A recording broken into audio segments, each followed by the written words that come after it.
example, Final Fantasy V, Farming Simulator 20. Apparently not, though. Only 4 and 5.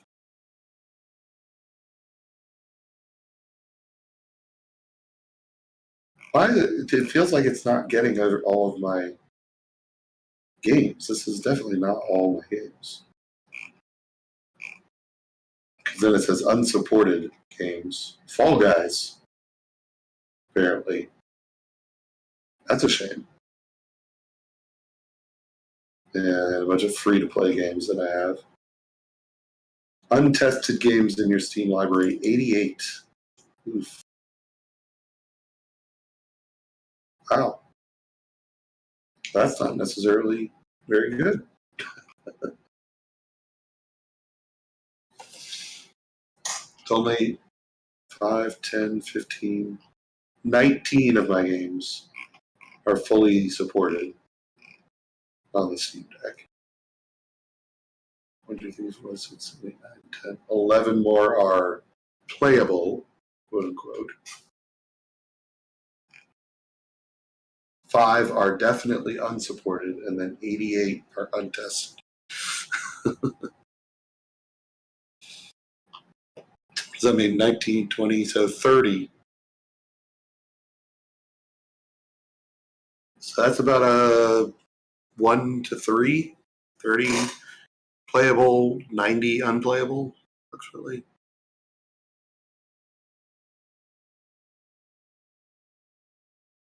Well, now I'm considerably less hyped about the Steam Deck. No.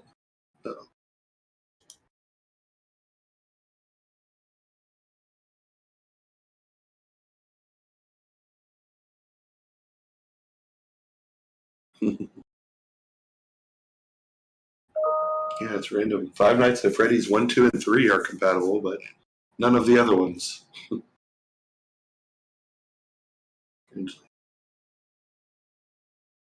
Among Us is playable.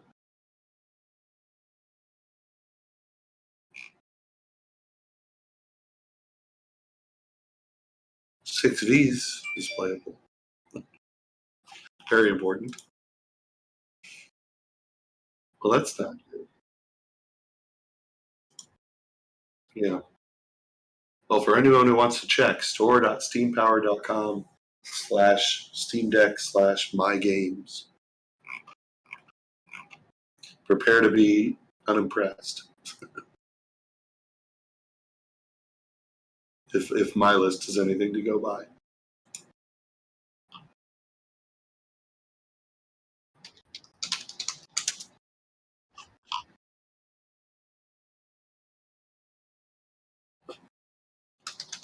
What do we do?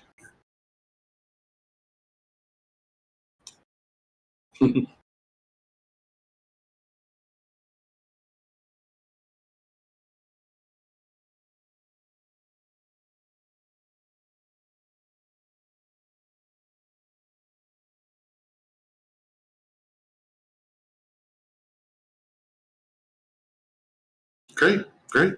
Doing fine. I didn't sleep through it this time. I'm awake. Apparently I was muted, so I tried to do that entire intro and they couldn't even fucking hear me.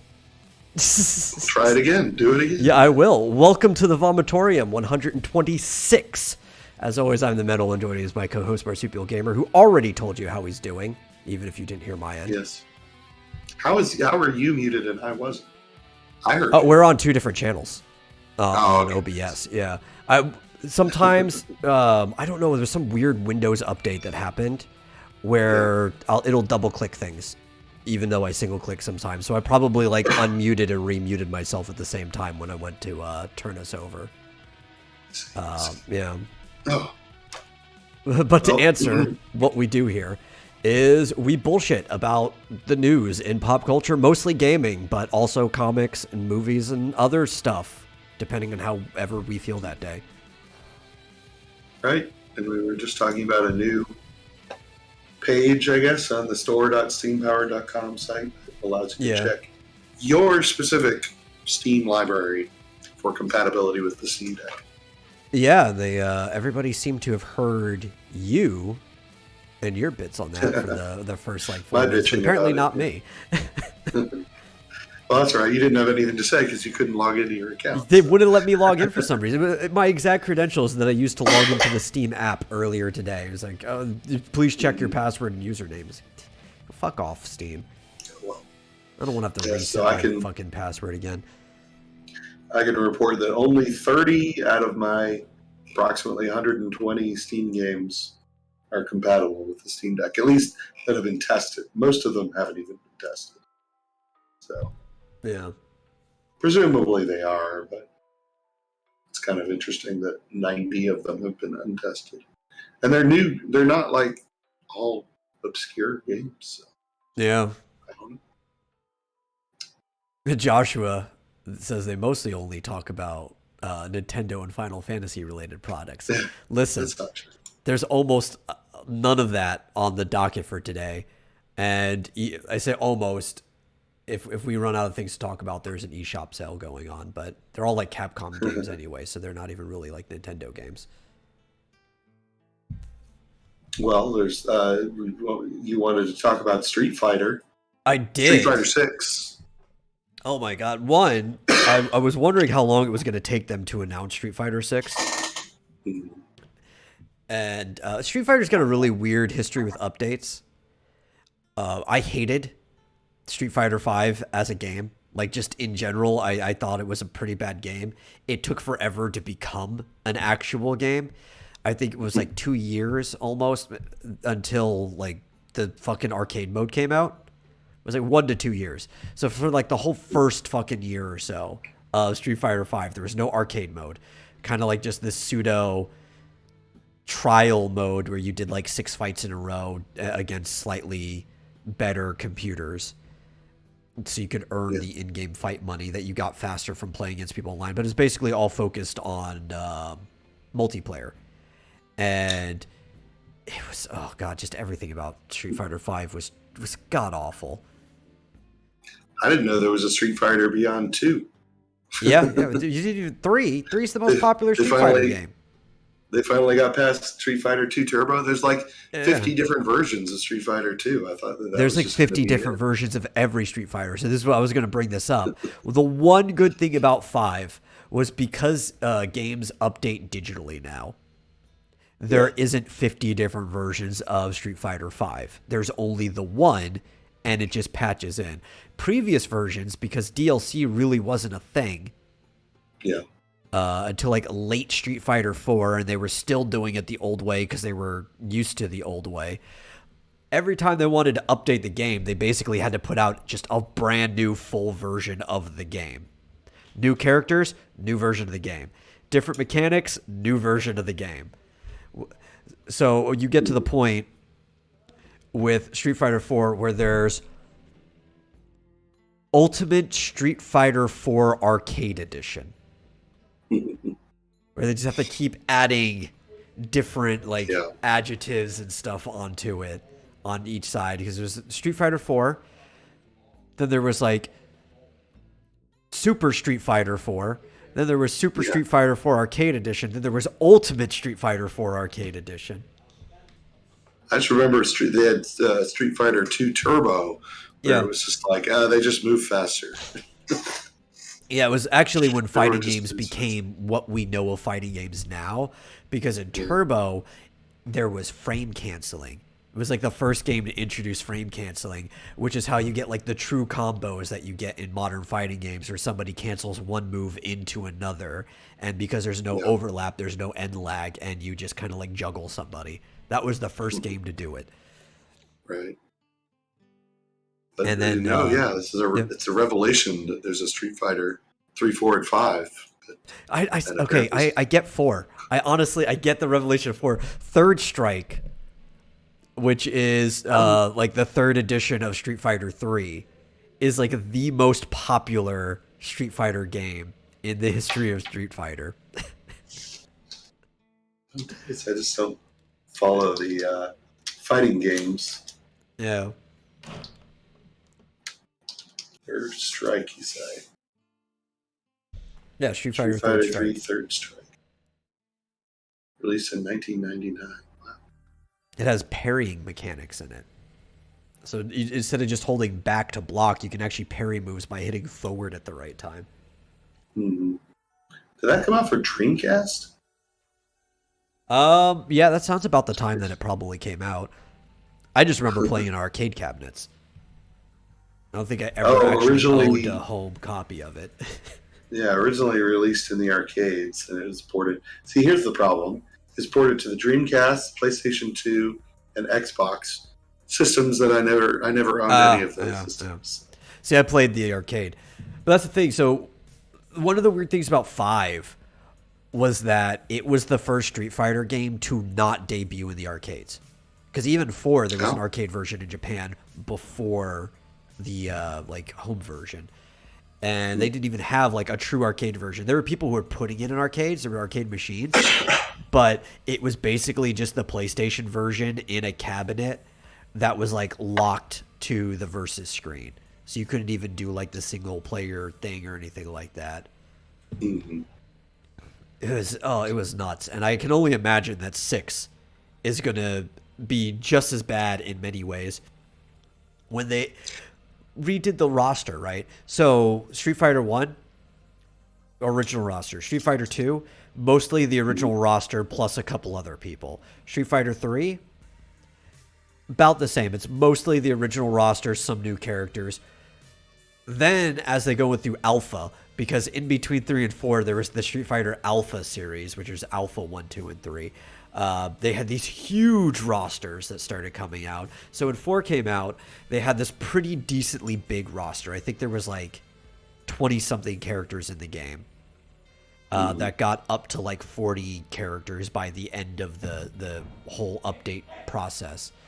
So 5, when it came out, had about the same number of characters that the original Street Fighter did.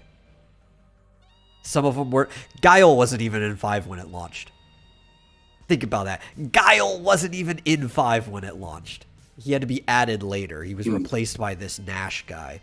And eventually they came out with like 5 or 6 other characters or something like that. But their roster never got anywhere as big as you expect a Street Fighter game to be. And now with 6, I don't know. There's a lot of red flags already, especially that dumbass fucking logo. Because at least all the Street Fighter logos have been kind of, sort of the same up to this point. And now it's like the fucking Adobe stock image, like logo, just slightly altered with a 6 like spray painted on it. Yeah, it'd be like changing the Dragon Quest logo. Yeah. You know, Dragon Quest 12 instead of having the words across. You know, it says Dragon Quest. It was just like DQ in a record. Yeah. Like, listen, I want to play Dragon Quest. I'm not here to get some Dairy Queen. That's right. Yeah. Also, apparently, God, why is Kotaku obsessed with the stupidest things? You're asking why Kotaku anything? Yeah. Apparently, they're obsessed with the fact that it looks like you can see Ryu's penis through his pants in the trailer. Oh, his contour. They're obsessed with his contour. Okay. Yeah. Yeah. I don't know. That's just Kotaku. They're the dumbest fucking journalist outlet still remaining. They weren't the dumbest like games journalist outlet. They're just the dumbest one that hasn't died yet. Yeah. At least they apparently agree that the logo looks like clip art. Yeah, see, it's so fucking stupid. Like, you would not think that Street Fighter 6 looking at it if you're just used to any of the Street Fighter logos. Because, again, for the most part, update, they make it like higher detail. It's similar to Dragon Quest, where it's like the original Street Fighter kind of like slanted logo with the colors of it. And then they'll like change where the number is. Maybe the number will be big behind it or whatever. But for the most part, it's the same logo just moving around. And then this. Yeah. And I had a friend post the two things side by side, the actual clip art from Adobe, if I could find it. Yeah, it doesn't look like it's 1-to-1, like they didn't just horribly Photoshop Adobe's product, but it does look like they kind of traced over it and then slightly modified parts as they were tracing. Yeah, awfully close to it. I can Yeah. share real quick. Like the border to one of them is slightly thinner than the other. It's like very minute differences, but it definitely looks like they copied their homework. Yeah. So the one on the right is a stock pic from Adobe. Yeah, like it's not literally Not exactly. one, but it is definitely the same image, just slightly modified. Yeah, all you got to do, you can make this line, the outer line, a little bit thinner, and I mean, I think they hired a logo designer who basically just took this and just made a few modifications. Yeah, in Photoshop. I think that's all they did. And added some splatter. Yeah. Looks like paint or blood splatter or something into 6. That's looks like paint. I think it's supposed to be blood, given the history of Street Fighter, but definitely looks more like paint. Blood doesn't splatter quite like that.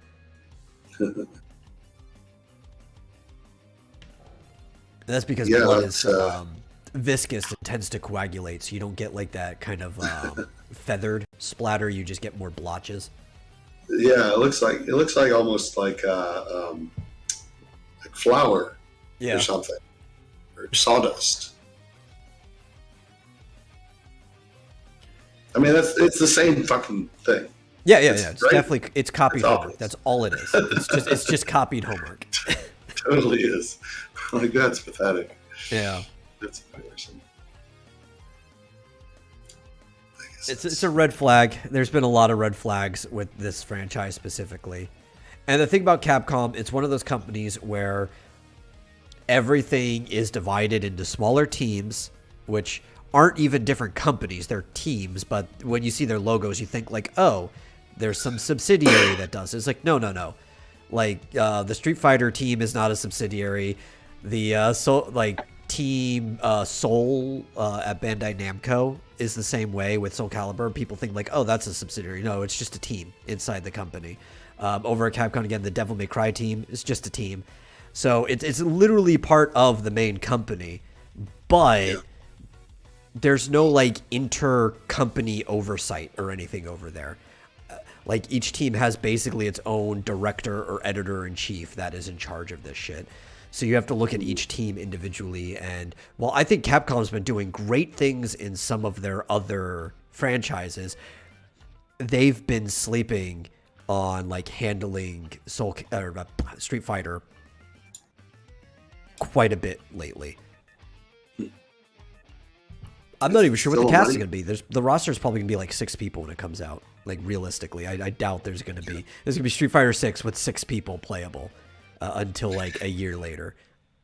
Is it going to be like I played a little bit of Mortal Kombat 10, I want to say. Not the most recent one, but the one before that. Yeah. And it was all like, there were all these story things happening. Yeah. Where you had to click a button to... Mortal Kombat 10, but a lot of people call it Mortal Kombat X because they started using a Roman numeral out of nowhere. I get why, because the one before it, 9, wasn't called 9. It was one of those reboot type things. So it didn't actually reboot. It was more like a soft reboot, and it was just called Mortal Kombat. So then the follow-up to that was Mortal Kombat X, which was the 10th Mortal Kombat, and then 11 is the most recent. Yeah, but like I played a little bit of 10, and it's like, wait a minute, where's the fighting in this fighting game? Yeah. There's just like all this... You're in a helicopter and fighting someone, and you have to press a button at a certain time, and then eventually it got into this fight. Is that what Street Fighter is like, or have they not gone? No. If anything, it's the polar opposite. There wasn't even a story or arcade mode in Street Fighter V until like way later. They added an arcade, but there was never like a story mode. So like in Street Fighter 4 and stuff, there were character stories, but it was done in an arcade-like mode where you pick the character, it gives you like this short little intro cutscene, usually not even animated. It's like illustrations with words over it, and then in between Yeah. the scenes there are fights, Mm. as you would expect from like a classic arcade mode, and you would get to just know what the character's story is from doing that, as opposed to 5, which had none of that. Mhm. It was as bare bones as a fighting game could be. But don't worry, it had skins. Oh, well, Yeah. exciting. I've been watching Dreadful Egg Smile on Twitter. I guess to wonder about what characters are going to be in it. Yeah. I don't know, because one of them I saw was the Sakura image. And I like Sakura. Sakura is actually my favorite Street Fighter character. She's Ryu's apprentice. She came in, I think Third Strike was actually maybe her first. It was either that or Alpha. I don't remember. It might have been Alpha 1 when she came in first. But she's been around for a while now. And she was one of the default characters in 4 when 4 came out. They didn't bring her back into 5 until like near the end of the cycle. I think it was like a year or two ago when they finally brought Sakura back. They brought her and I think Guile back at the same time. And Guile, who had been in literally every Street Fighter game except for this one up to that point, was one of the things that upset people. Like, he's in every fucking game. Why would you not bring back Guile? His theme goes with everything. Yeah. Well, I figured it looked like Dreadful's favorite character is Sakura. Yeah, I don't think Sakura's going to be in this one, at least not at first. They might. She was a very popular return.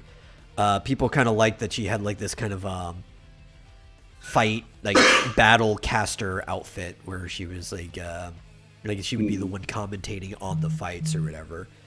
But I don't think she'll be at least in the starting roster. The only two people I would, God, I hope they don't fuck this up, would be in the starting rosters. We saw an image for Ryu, so obviously Ryu's going to be in it. It'd be weird if he wasn't, and you would assume Ken would be in it too. If you don't start the game with Ryu and Ken, you've got some issues going on here.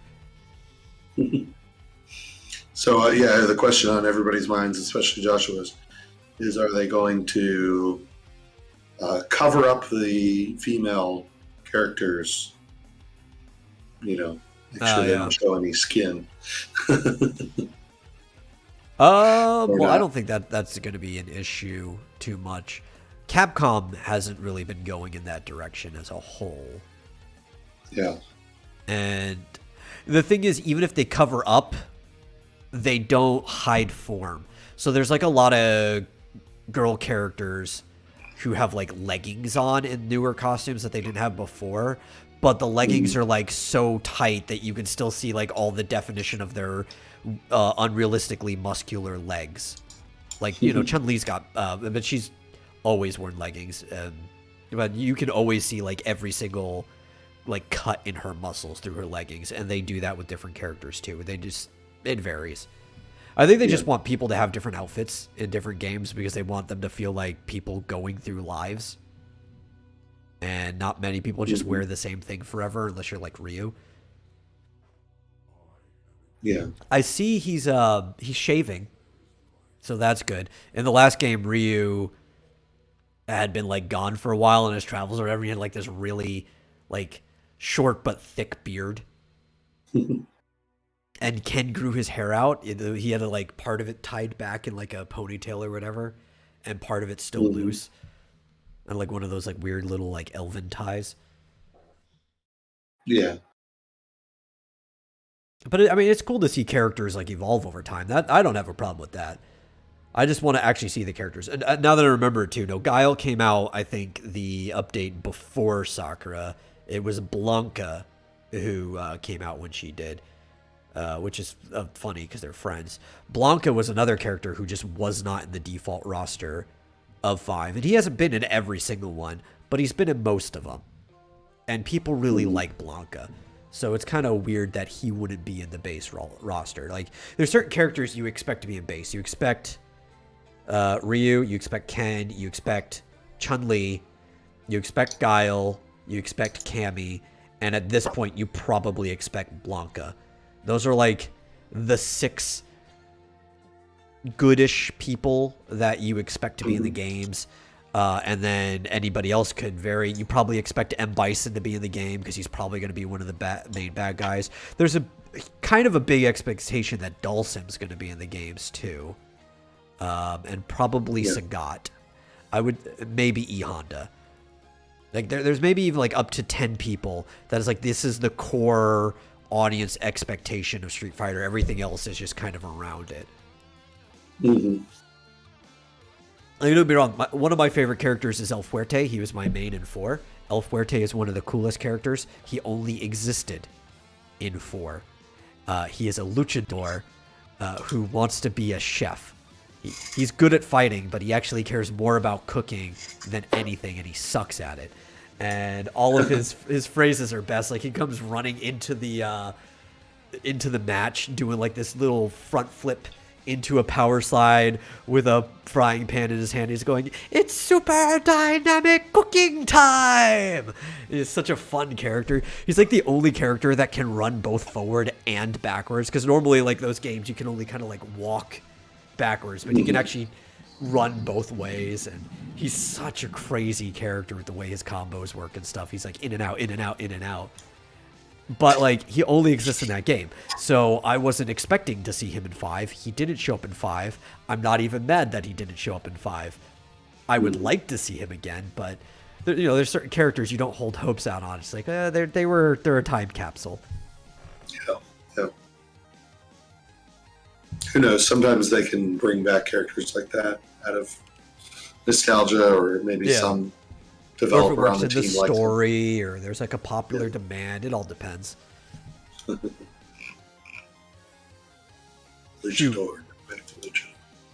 El Fuerte almost got into a fight with frickin' T-Hawk because so there's a lot of comics and stuff, like manga, but usually they're colored comics for Street Fighter. And in one of them, a bunch of the people were at the like restaurant cafe that El Fuerte works at, and on TV was wrestling. And these guys are all like real Street Fighters, so they see wrestling on TV. They're like, I don't want to watch this fake stuff. So T-Hawk was like, can we change the channel?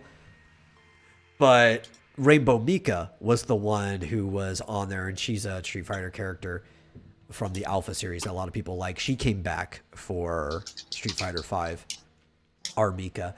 And the fact that he has to change channel on that, El Fuerte comes storming out of the kitchen wearing like this full Rainbow Mika like apron and oven mitts and like whole cooking set, because he's a big fan. He's like threatening to throw down with T-Hawk right there because trying to change the channel is like an insult to Rainbow Mika. He was reminding me of how like Dillard gets when you start talking about wrestling stuff. Yeah. This is some deep Street Fighter lore here. Oh yeah, no, Street Fighter's story is actually really deep. It's good too. Like, all the characters are pretty likable. Mm-hmm. But I like that most of the story happens outside of the games. Like, there's the core story, you play like the story mode or arcade or whatever, and you can see like people's character progressions. But all like the deepest lore happens in like comics and side materials, so they don't like get in the way of the gameplay. Yeah. And I like that. So I don't mind that 5 was attempting to focus more on the gameplay. It just seemed a little too bare bones. Just, throw a little bone there, just a little bit. Give us some character story, just don't weigh down. Did they add a story mode or just the arcade? They did add an arcade eventually, and I don't remember how much story was added to it. I think it was more like a bare bones arcade like the original Street Fighter game. Yeah. So yeah, I don't have a lot of hope, but maybe it's just the logo. Maybe they'll change my mind as they start posting more things. Ryu's looking wide. That's all I could say. Like, yeah, I saw that. I don't know. Like, Ryu's a pretty big guy. I think he's like 5'8" or 5'9", which isn't that tall, but like for a Japanese man that's built like him, he's a pretty big guy comparatively. And he He's not that wide though. It looks like they took the image of him and did like it was made for a 4:3 TV, and they stretched it out to 16:9. That's what it feels like. It's very strange. Very strange. I don't think human bodies are built like that. Yeah, I don't either. Very odd. Yeah. Let's see. That's all I really have to say on that subject. Yeah. Well, I do have Final Fantasy news. Oh. And that is just that the Final Fantasy VI Pixel Remaster, the last of the series that have been announced, was released today. Damn it, I told Joshua that wasn't on the docket. Now you're making me look bad. Sorry. I just thought of it. So yeah, it's been released today.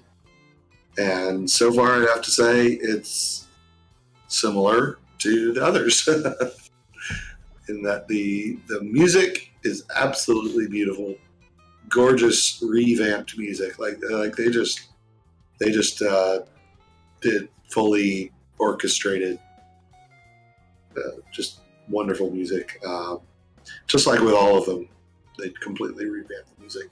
The graphics are exactly the same as the original. Although, what they did, and they did this with all the others as well, is that all of the special attacks, spells, and that sort of thing, those look like they've been sort of redesigned from scratch. So, like the Magitech Bio Blaster looks really cool. It looks more like a cloud coming out. It doesn't look like a really cheap PlayStation 1 VFX, does it? Yeah, no, not anymore. Just basically like a blob that, has a color overlay. No, it's completely redesigned, though, like all the magic attacks. And then as with all the others, the water looks gorgeous. Like for some reason, they decided to make all the water just look fantastic. But other than that, and the text sucks. The font, just like the others. Yeah, I'd figure. This is why mods exist. Yeah, well, and you can fix manually by basically just renaming the Japanese font to the English one, and that basically fixes it. So I don't know why they didn't use the wider font to begin with, but you know what? It doesn't bother me. I've just left the font as is. Width really seems to be a problem these days, right? I mean, Ryu's too wide. Final Fantasy font not wide enough. It's like people can't understand proportionality for some reason. Yeah. So anyway, I do not plan on redoing or restreaming all the Pixel remasters since I already played all 1 through 6 on stream on my channel. But it's they look good for anyone who's not played them. Meanwhile, one of these days, I'll get back to streaming Octopath Traveler. Sometime. Eventually. Well, have you heard? Did we talk about this last time? What? That Square Enix is basically saying they're going to be redoing, or they want to redo more and more games, older games, in the HD 2D engine that they've built. We haven't talked about that. I think even if they didn't publicly say it, it was kind of almost confirmed. Mm-hmm. I mean, the first one that they announced with Dragon Quest 3, and then they're doing Live Alive and stuff like that. Like, it's pretty much guaranteed that they're going to do that because it's starting to sell. Yeah. And it looks great. I love it. The only thing I don't like, though, and it's not that I don't like it, it's just I don't see another way around it, is that the water in games like Octopath look too good.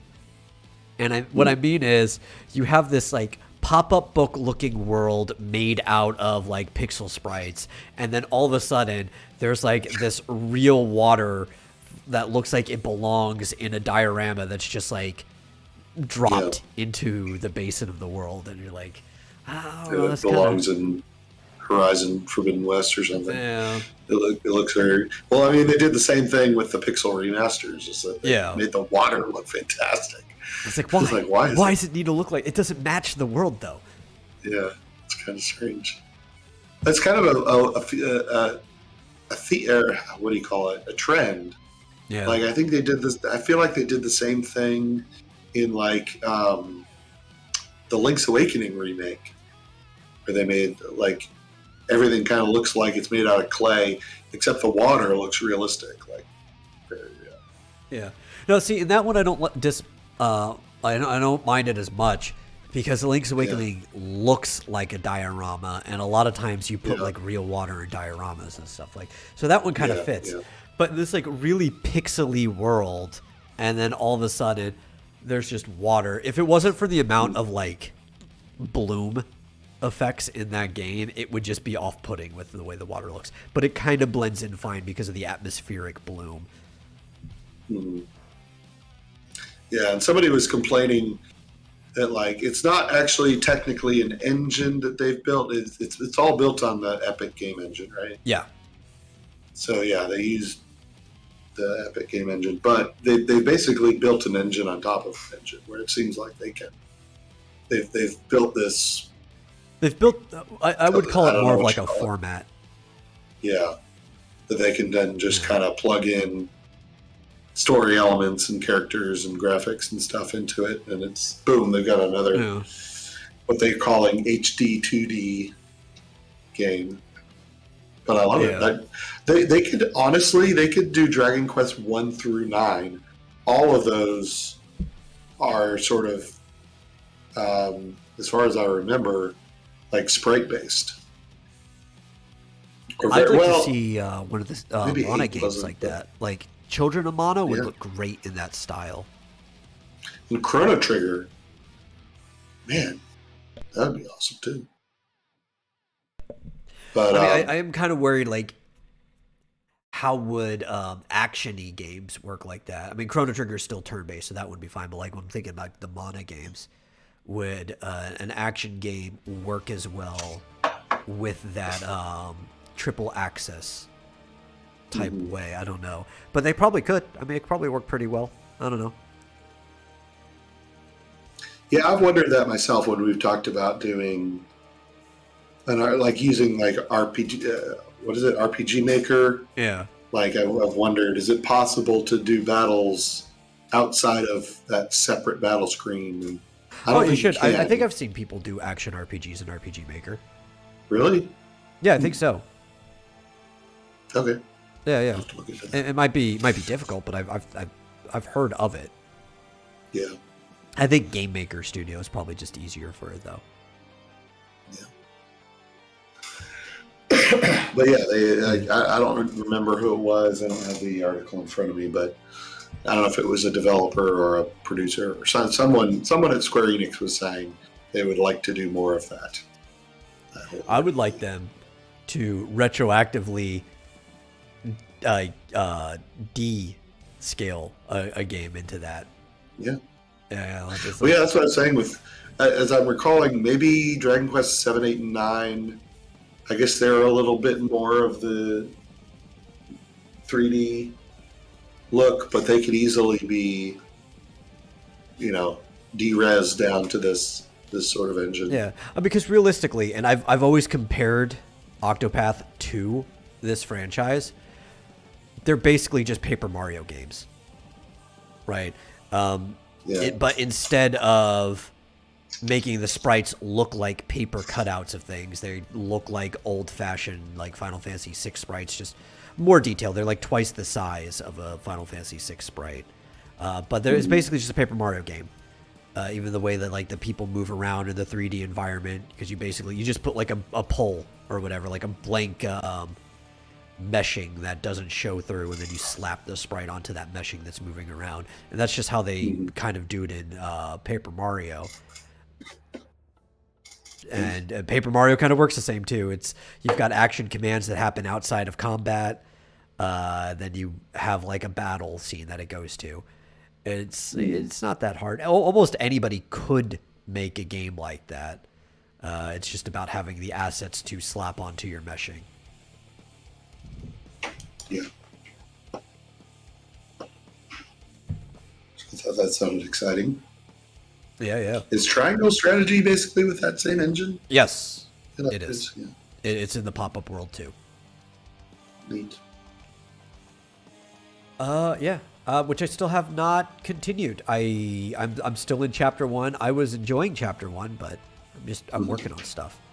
When you're I working on a bunch downloaded of, it. I haven't even touched it. I haven't opened it once yet. yeah, that's the problem. You know, when you're just working on a lot of shit, you don't have time to touch everything. Yeah. Okay. Looks interesting. Oh yes, Nier Automata is getting an anime.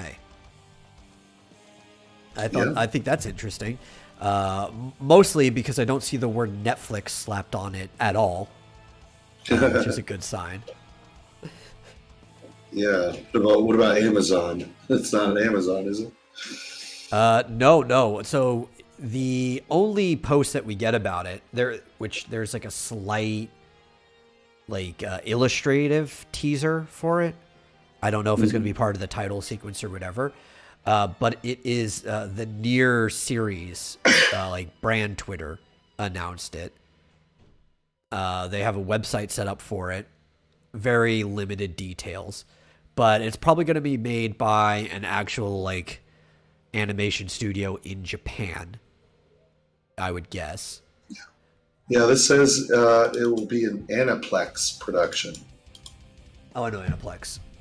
Okay, that actually gives some good hope. Because I don't want anybody in the West touching it at all. Because you have to understand, right? When Yoko Taro talks about 2B, part of his character design for this android was giving her what he calls the perfect ass. That's actually the big basis of the whole character design is centered around her ass, which you see quite a bit, especially... So most of the game is kind of almost like a side scroller, but there's a lot of sections where she's over the shoulder, or you see her crawling through tunnels and stuff like that. So you see her ass quite a bit.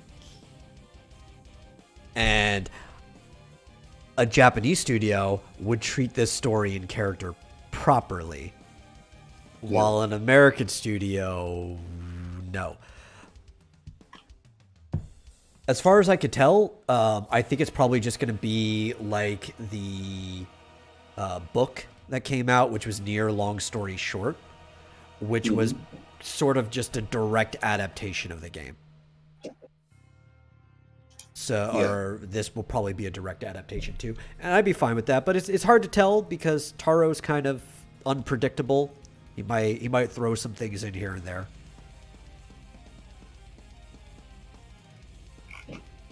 Yeah, it's the same studio that made Full Metal Alchemist and Demon Slayer. Yeah, so that's good. Aniplex has made a lot of good stuff. They haven't dropped the ball on animation too much either, because a lot of studios have gotten kind of lazy in the digital age. So they didn't have to take... People always called old animation lazy. It's no, the old animation wasn't lazy. They had to take shortcuts for budget reasons, right? Yeah. So that's why sometimes you might see the same sequence happen multiple times. But what they did do, you could see there was a lot of effort put into almost every single cell. The modern one, the way we do things digitally, people get really, really lazy. I remember this one scene from Dragon Ball Super where, Vegeta was attacking Beerus. And he goes up, and Beerus kind of, slaps him, and he starts spinning in the air. But instead of actually drawing, a smear frame or actually making different angles of him, they drew, one frame of Vegeta and actually just rotated it really, really fast. And I'm like, God, that's lazy as fuck.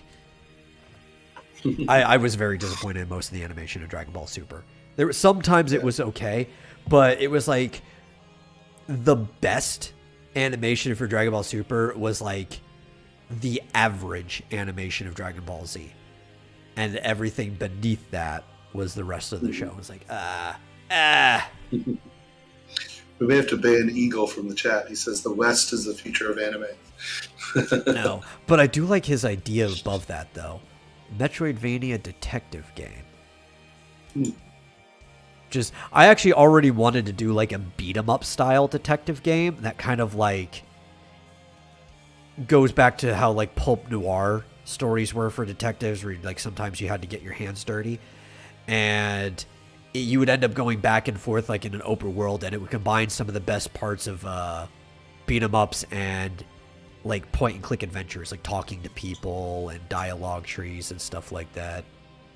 Yeah, It'd be a fun game. I think it's a weird subgenre that should exist but really doesn't.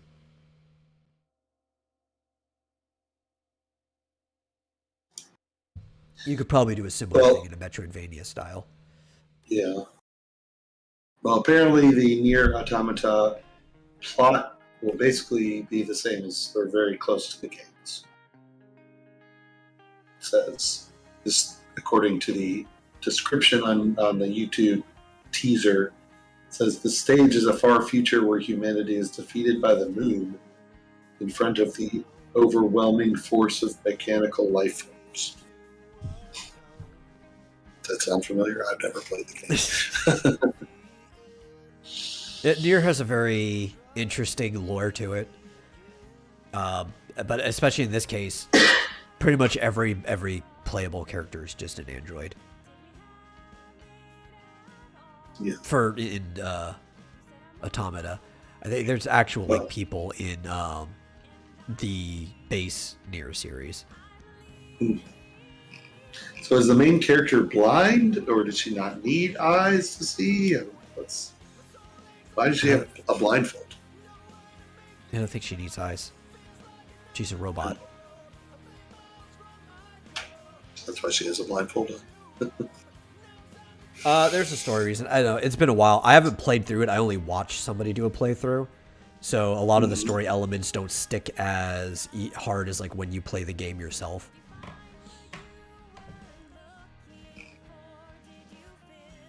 It was a fun game, at least the way it looks. The controls and action are pretty fun because it's kind of hack and slashy. Yeah. I just haven't had the ability to play it myself. I don't even know. Is it on PlayStation or what is? I would assume so. It's probably one of these things.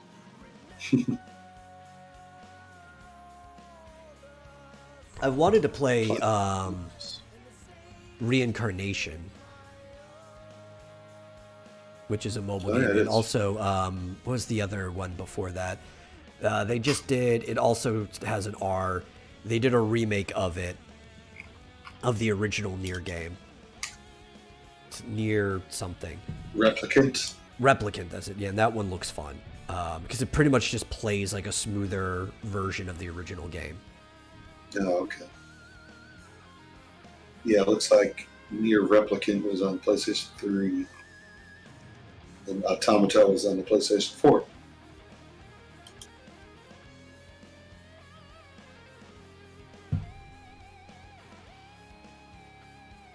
But yeah, so they re-released at first Replicant. didn't even know that Nier was part of the Drakengard series, which I've played those games, but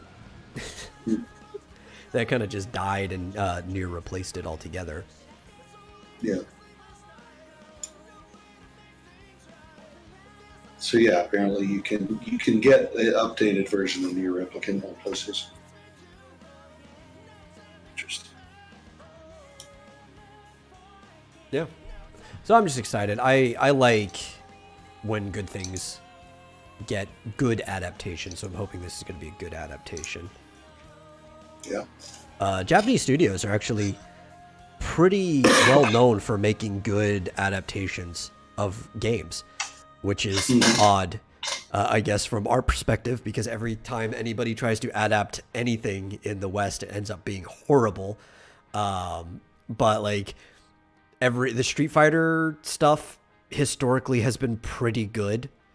The original Street Fighter OVA is okay, but it's not bad. But the most recent stuff, like when they did stuff for 4, that was pretty good.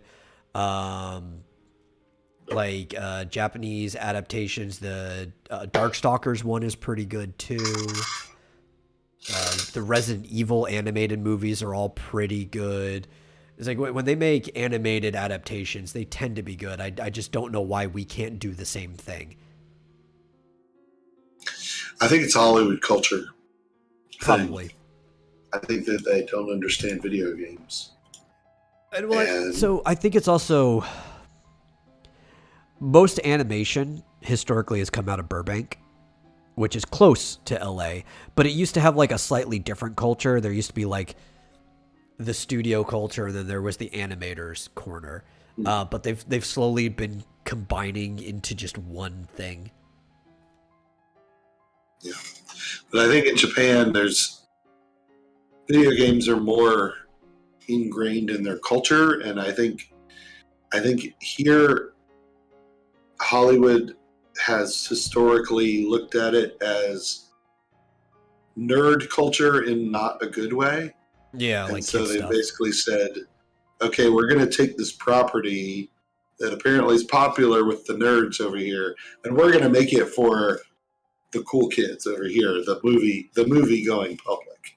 Yeah. You know, we're going to make it our own and make it into Well, like a quote almost all of unquote them good become movie. edgy too, and I think that that's an Yeah. evolution. So now it seems more like a nerd thing, even though video games are the most profitable form of entertainment in the world right now. But before that, people used to see games mostly as kiddie stuff, right? Yeah. So like the older ones were super edgy because they're like, okay, we'll take this thing that's for kids and let's make it for adults.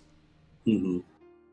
And I don't, which like adults automatically want edgy things like that. I don't get that, but Yeah. Yeah, but I think it's carried over. It's an ego thing. we We're can going to make it better. Hollywoodize it because we know movies, and you little game studio over here, you don't need to have any input because we know what we're doing, and they clearly don't. Yeah. It's kind of amazing over the past 40 years of video game movies or however long it's been. They can't seem to get it right, and yet they seem to continue to think that they can. So, Yeah, but even Japan gets some of the live action stuff really good too. Like, yeah. there's the Rurouni Kenshin trilogy, which just tells the story of Rurouni Kenshin. It's all live action, done by a Japanese studio, and it's probably one of the best adaptations I've ever seen of like anything. Yeah, I think, like I said, I mean, this is kind of a guess, but I mean, Yeah. I think that it's just more ingrained into the Japanese culture, so that the mindsets of what gamers want to see on the big screen is sort of the same mindset of what they think gamers want to see in their games, and it's just seems to be easier for them to adapt it to something that everybody wants to see. I have a counterpoint because I don't think it has anything to do with video games specifically when it comes to Japan. This will probably also end up being the death of Japan, but I think it has something to do with back to Bushido still being very, very prevalent in how their modern respect society is based. That I think when somebody adapts something in Japan, there's a certain reverence for the source material that came before it. And I think that might have more to do with it than anything. Because you kind of see this across the board with anything they adapt. Mm-hmm. I mean, hell, there was a live-action Sailor Moon TV show for a while that never got dubbed over here. I think there is a dub for it, but it was like straight to DVD or whatever. Yeah, well, it's something about that. I mean, I don't know if it's a general respect for source material or just specifically respect for the video game source material because they all respect that industry a lot more than Well, it's the same with animation, though, right? Like, over here, they don't even respect animation, whether it came from Japan or from America. Because you go and you see them try to adapt something that was animated here, and they still completely fuck up Western things as well. Mm-hmm.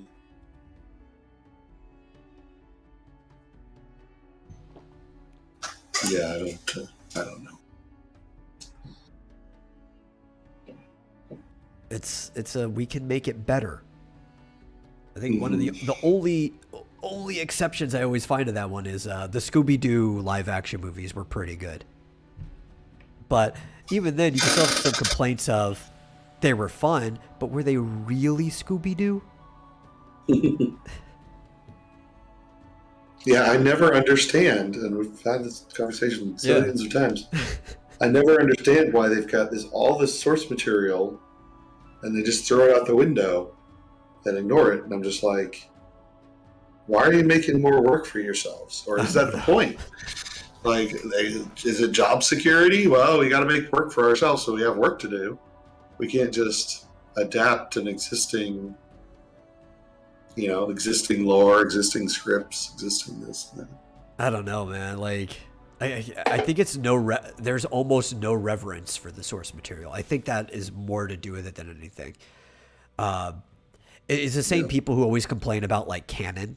You're like, oh, we can't let canon stop us from doing what we're doing. It's because they don't care. Mm-hmm. They just don't care. These are the same people that would adapt the Old Testament and somehow make Moses gay. Yeah. Speaking of which, do you want to talk about the Lord of the Rings? Oh yeah, sure. We could talk about the Lord of the Rings for a little while. It's kind of the equivalent of the Old Testament. Yeah. Or did you want to touch on Cuphead first? Cuphead, yeah, because that's gonna be short. That was pretty good. I haven't watched the whole thing. I've only watched like 2 episodes. You only saw the first. But they're really short, so I might, while working on stuff, binge through it, since I have 2 monitors. Yeah.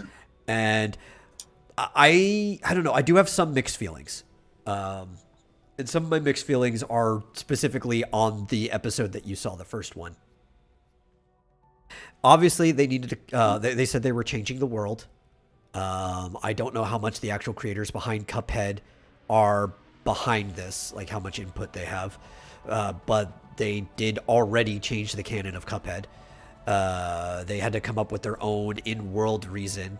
Very still similar to why Cuphead owes his soul to the devil. It's kind of similar to a gambling problem and doubling down. They use a different device for it. And my bigger problem is not that. It's supposed to be a rubber hose cartoon. Change everything, right? He loses at skee ball. Spoiler alert.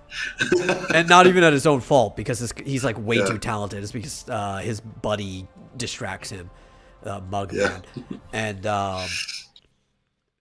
my problem was the first episode suffered from a lot of things that modern animation usually suffers in, at least on the writing side. Like, the animation looks great. It looks like an older cartoon just done in HD. There's even like a slight filter to make it look older. But like the first episode was very like ADHD, if that makes sense. In the way that modern cartoons are, especially when they first go to the carnival, and it's just like constantly cutting back and forth between them doing things and being on the roller coaster and stuff, and just like the way the characters' attitudes, like it feels very similar to like a modern Disney cartoon, like the DuckTales remake and stuff like that. But then the second episode doesn't. It actually feels pacing wise closer to an older like rubber hose cartoon. And I'm just like, I need to watch more to judge it. I don't want to judge it off of just 2 episodes, but it's really hard to guess how the rest of the show is going to go between the difference of just these 2 episodes alone. Yeah, it did feel like they needed to, because the episodes are only like, what, 12 minutes long or something like that? They're like, in the old days, they would like cram 2 episodes together for a single block, and then there'd be commercials in between. So between the commercials and both blocks together, it'd be 30 minutes. So both episodes are going to be somewhere between 8 to 12 minutes. And if like one is slightly more than 10, they'll couple it with something that's slightly less so that the commercial block is even. Yeah. So these are, on Netflix, they're 15 minutes, but that includes opening credits and the closing credits. So it's probably about 12 or 13 minutes each. It felt like they just needed to cram a lot of lore into that first episode. Yeah. So I'm hoping that it, like you said, it slows down a bit and isn't so frenetic, because it's just like, okay, we got to introduce this character, these three characters, and the devil, and this character, and then we got to go do this thing, and then lose his soul, and we got to get it all done in 12 minutes. You know? And it's just like, okay, and just do it really fast, and then they're done, and then we're out. And now they can hopefully, that's what I'm hoping, is that they can be, okay, now we can have sort of a normal, relaxed episode where something happens, where like one thing happens. So... And the next one is kind of like that. It's centered around like the classic "a baby gets dropped on your doorstep" theme. So, but so there was also another part in the first episode that kind of almost sat wrong with me. I'm not sure how I feel about it. And the devil has a musical number introducing himself. I don't have a problem with that. That's actually very classic cartoon, is throwing a random musical number into a cartoon. But then, like, the musical number has like a natural stop, but then he goes into like an extended jazz or like little solo after that, mostly for the joke of you going into a song is stupid because it's distracting you from noticing that your machine's not pulling out souls anymore. Then to get interrupted. Yeah, he gets his like henchman interrupts him, but he interrupts him during this like extended part of the song after there was already kind of like a natural stop to the song. So I don't know if it's because they timed the sequence wrong in the writing, or they were trying to intentionally subvert the whole, a character going into a song in the middle of a cartoon is stupid. Like, the joke itself was kind of funny, but I feel like there was a meta joke there that almost ruined it for me. And I kind of hate that sort of like meta humor in something like this, because Cuphead as a game seems to be like this genuine sort of like response to old cartoons, right? There's almost nothing meta or subversive about Cuphead. It's just a fun little run and gunner in the spirit of these old cartoons. And then the actual cartoon itself has at least this one little meta thing, and I hope the rest of the show doesn't get bogged down like that. Yeah, you don't want it to be too self-aware, right? Yeah. You want it to be actually genuine and sort of set in this time period of like the 1930s or something like that, or 20s. Yeah. And you there's some like fourth wall meta stuff you could do. You could always like talk to the screen or the audience at times. But I think like a lot of people will look back at old cartoons and they'll remember, it's like, oh man, Bugs Bunny, he was meta as fuck. And you're like, sometimes he'd talk to the screen or whatever. But really, most people get their impression from that one single episode where he was the artist fucking with Daffy the whole time. But that was only a single episode of all of Looney Tunes. Yeah. Well, hopefully, I mean, it seems pretty good so far. I hope Fizchozo is joking. Yeah, I hope you saw our last episode where we were roasting on that trailer pretty hard. Yeah. The Chip and Dale movie looks terrible, in my opinion. It's sad. But, unfortunately, like, we've only seen the first two, or I've only seen one episode, so we'll have to watch it for next time and report back.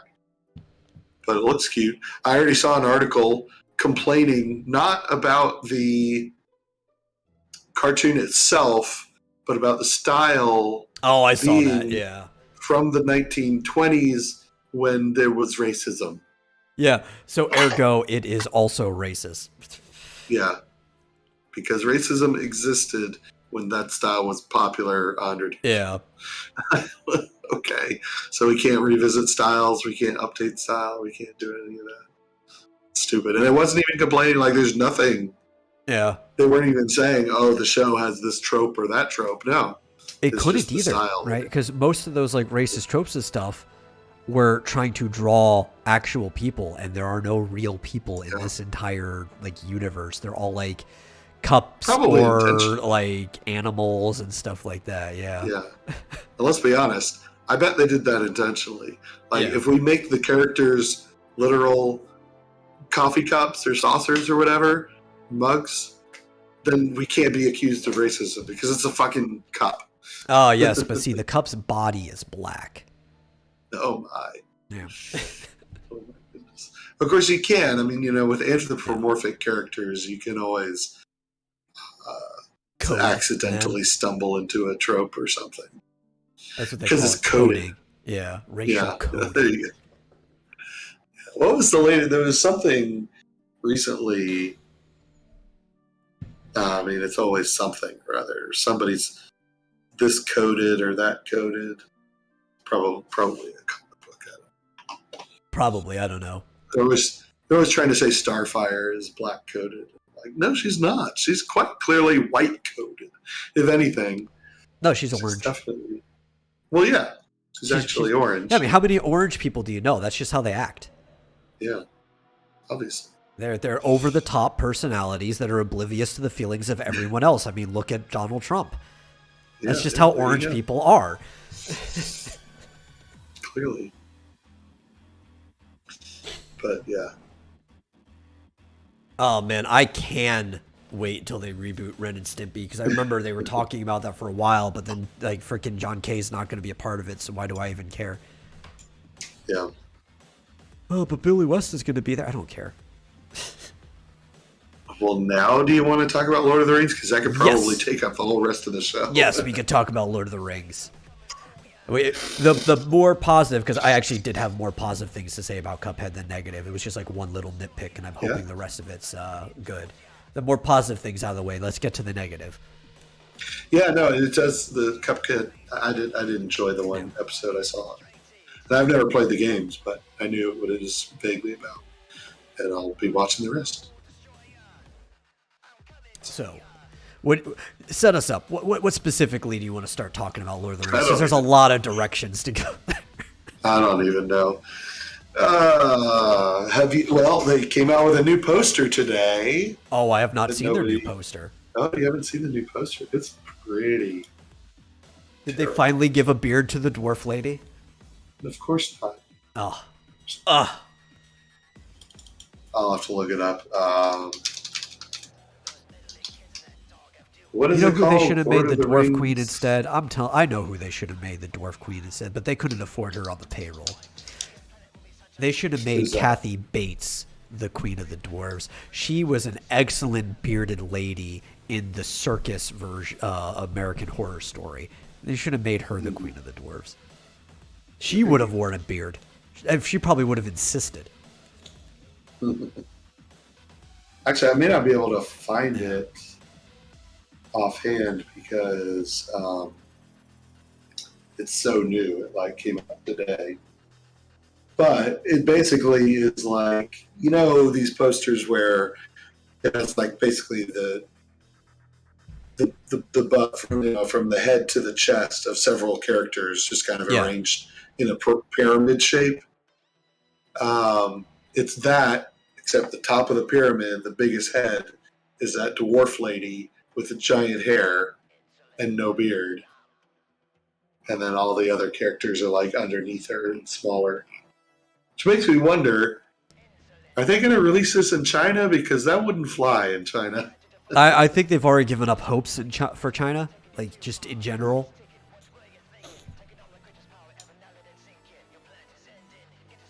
If I look past 24 hours... No, I can't. I can't wait for the live-action reboot of Dino Riders. Dillard, nobody likes Dino Riders as much as you do. Hollywood's never going to reboot it. I found it. Yeah, there we go. Beautiful. Lord of the Rings of Power. You can't zoom in. Yeah, actually, I was going to bring up what Joshua just said in the chat. The funniest thing about the Lord of the Rings show is that Amazon doesn't even own the rights to pre-Hobbit stories or whatever. So they actually only own the rights to the Lord of the Rings trilogy, The Hobbit, and what's it called? Sorry, the section Like in the back notes of a or book. Yeah, it was basically notes, like the appendix. Yeah, the appendices are the only thing that they Yeah. own the rights to. So they don't own the rights to the Silmarillion. They don't own the rights to Lost Tales or anything that happened before the Third Age. Yeah. And they can work in the Second Age, but a lot of it's going to just be the stuff that's been talked about in the Lord of the Rings. There's not a lot about the Second Age period other than like Lost Tales. It's some of the Second Age is talked about at the end of the Silmarillion. Some of it's talked about retroactively in the Third Age. So they have to go off of that, and it's basically just going to be fan fiction. That's all this is going to be, is fan fiction. Is that oops? Yeah, I just noticed this is actually coming from the quartering on Twitter. Actually, if I just do that, I should be able to bring it up. There we go.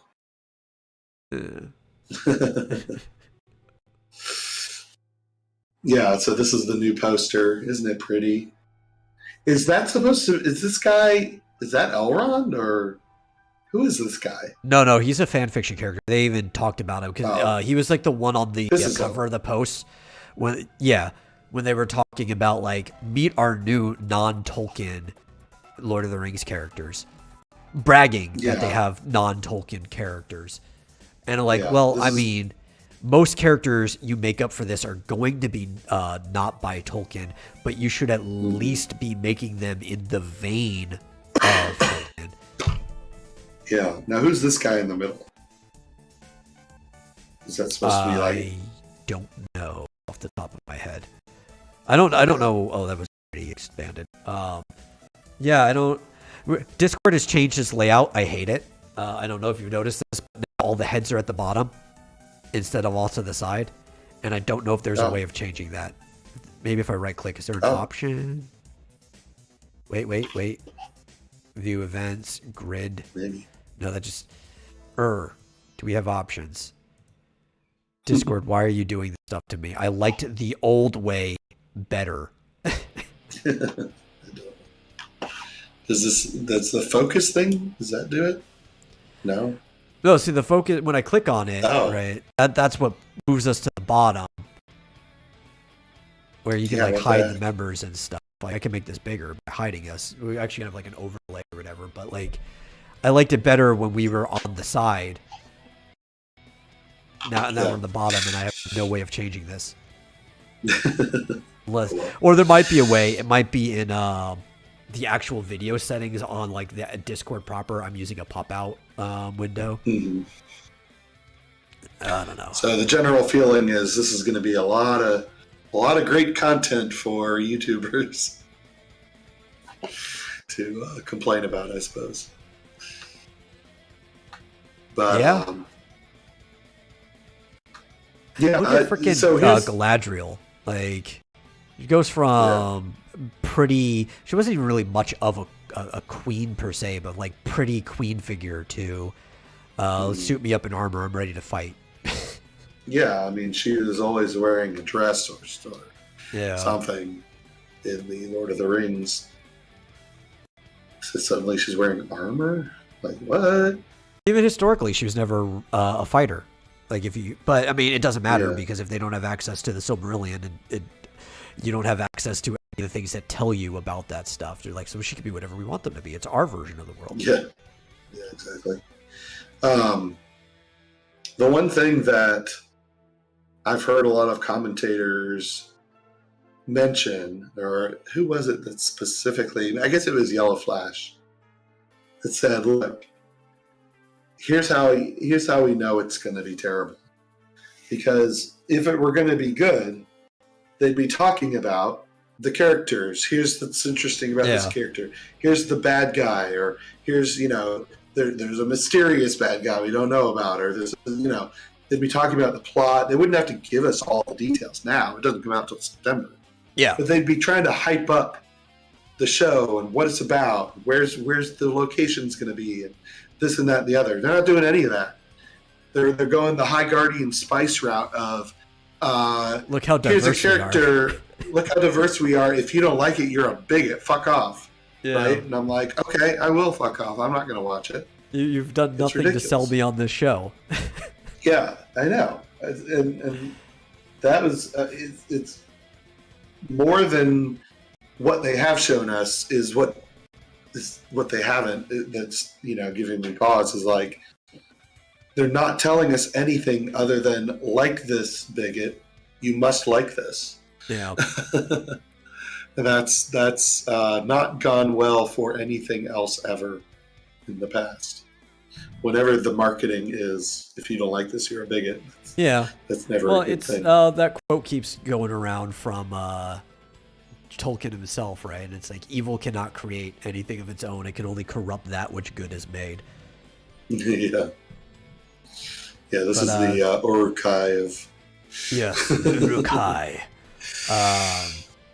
Eagle TV asks, adaptations. so does the family still own the rights? Yes, sort of. But they're selling.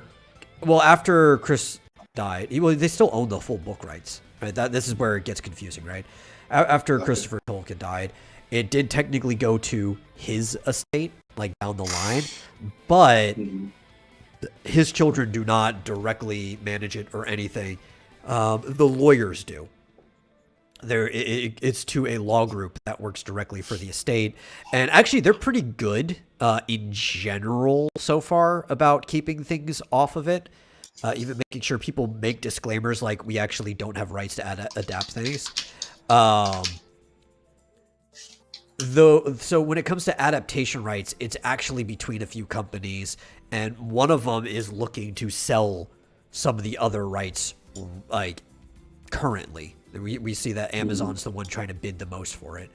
But even that sale has to go through approval by the estate. So it's very complicated. But the estate still owns the rights to basically all of Middle-earth. Yeah. I thought I'd show the trailer while we're talking about it. Yeah. No, the trailer. Like, parts of it actually look kind of good. You can tell they're back in New Zealand and they are filming in the same areas. These guys look stupid. The Wanderers shouldn't have giant fucking antlers on their back. That would make them worse hunting, or also look like the prey of the shit they're hunting. They look like the buckler with their rage antlers. There are giant cat-like wolf things that live in Middle-earth that would just attack you immediately, thinking you are the moose-like things that they normally eat. Now, is this a hobbit? Because aren't there not supposed to be hobbits yet in the Second Age? I think the hobbits come near the end of the Second Age. Yeah. They're very young species. Mm-hmm.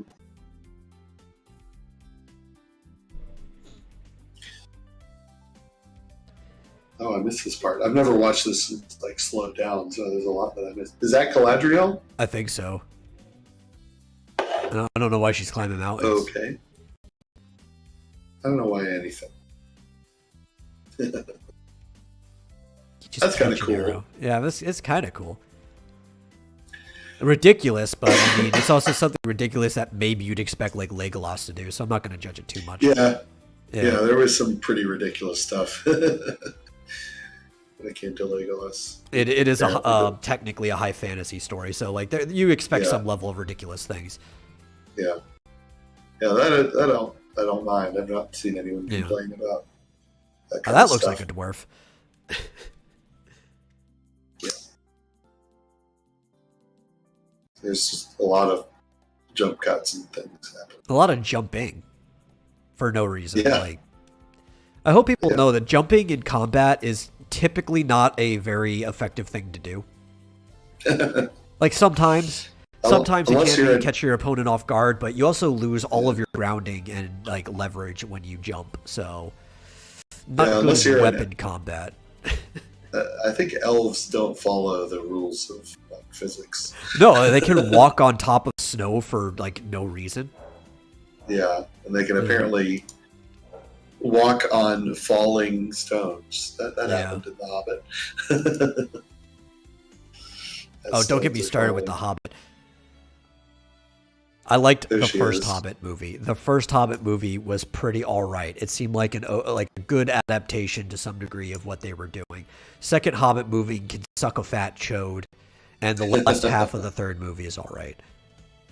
Yeah. Now, see, they gave this thing a beard. Why couldn't they give the Morphle a beard? Whatever that is. Are the dragons at the beginning of the second age? There were dragons in the first age, technically. Oh, yeah. Yeah. Let's try spinning. That's a good trick. Spinning is also almost useless in combat unless you're trying to catch somebody off guard. Mm-hmm. I've seen some good sword fighters incorporate spinning into combat, but like this is not something I would tell a noob to do. Well, there was that scene in The Hobbit, I think the third one, where they have all the dwarves and they have their shields up in front of them, right? Yeah. And the enemy's coming at them, and then for some reason the elves come jumping over the shields. Yeah, which is dumb as fuck. And it's like, why did you do that? Like, they've got the shields and they've got spears sticking out. It's like, it's perfect. They're waiting. Yeah, they got a phalanx right there. Yeah. And they're low to the ground, so it's not like you can't knock them over to try to like break the phalanx. They have a low center of gravity with these big shields that are touching the ground. Like, this is a wall. Yeah. Of course, you got to realize it's not Game of Thrones. It's not. They're not going to have realistic combat. What is that? That looks like a satyr, almost, or a naked dwarf. I don't know. I actually really like the one scene in Game of Thrones where they're like ready to fight the horse people, and they have like this really strong phalanx, which is good against like horseback combat. And they're like, yeah, we're undefeatable. And then a dragon just comes and fucking melts them all. Like, well, how do you plan for that? Yeah. Yeah, they needed more dragons. I hated that they killed off the dragons so quickly in Game of Thrones. Yeah. Well, that's that. Let me just stop streaming here. But, yeah, so I've been watching a lot of YouTubers. A lot of people like having conversations about it. Not like a lot of people just like doing standalone videos. Yeah. So, yeah, it's been a topic of Flashcast, if anyone's familiar with Flashcast lately. And there have been some people defending it and some people saying it looks like it's going to be shit. And it's been some interesting conversations. I have unfortunately heard the whole, oh, it's only the trailer, let's wait till it comes out and give it a chance argument that we've heard a million times before. Yeah. So, yeah, I mean, I'll wait and see what the other trailers look like. Obviously, it's get off my back to watch those. See, I just wanted, which I'm glad they don't own the rights because they would probably fuck it up. But I just wanted a Silmarillion movie, like not movie, but like TV series, where maybe within a season or two, it just tells the whole story of the Silmarillion, almost like a Genesis story. Like that would be great. Yeah, that would take a while. It would, but you also nobody would do it right these days. I wanted this back in like 2010 when like Netflix originals and stuff were actually doing a really good job, and when people were first starting to do like these more epic series. But now I don't want it anymore because I don't know if anybody would do it right. Silmarillion is basically the first stage, right? Yes, it is the Genesis story. Mm-hmm. And it's long. It's a textbook, basically. Yeah. No, it doesn't. Does it go into the creating of the Rings of Power, or does that happen? No, that's after. That's after. Yeah. It centers on the Silmarils, the gemstones or whatever. Yeah. That are sort of the source of power in the first stage. And the Fallen One. The Fallen. Morgoth? Yep. The one who decided, hey, your choir, it's kind of good, but I'd rather sing my own song. Oh, look, a lot of people want to sing with me and add to the discordance. Cool. And then he got banished, and then he tried taking over Middle Earth. Yeah. It's interesting that they created the universe through song. Yeah, it's it makes sense with how much music is a foundational property to human society for as long as it did. Mm-hmm. And honestly, the creation of Middle Earth is not that distinct from Genesis in the Christian Judaic Bible, where it's like spoken into existence. Instead, it's just kind of like musically choired into existence. Yeah, well, there are a lot of good YouTube channels that go into the history of Middle Earth, and I imagine that they looked at none of those and completely ignored the actual canon. So it'll be interesting. Yeah. Because, yeah, there were at one point many dragons. There were at one point many Balrogs. Oh, there was a whole infantry of Balrog just like marching on them. Yeah, there was a whole army of them. But, I mean, there was also a whole army of Maiar to fight them, so... Yeah. But... and there was a dragon this big enough that he could put a foot on each mountain peak and block out the sun with his wings. Yeah, whatever happened to that guy? He was killed. So Morgoth's son. He was actually killed. They couldn't kill the dad, but they could kill his offspring. That's no problem. They just had to chain Morgoth up in a tower for the rest of eternity. And a giant spider named Ungoliant. Yeah. That sucked the glowing trees dry.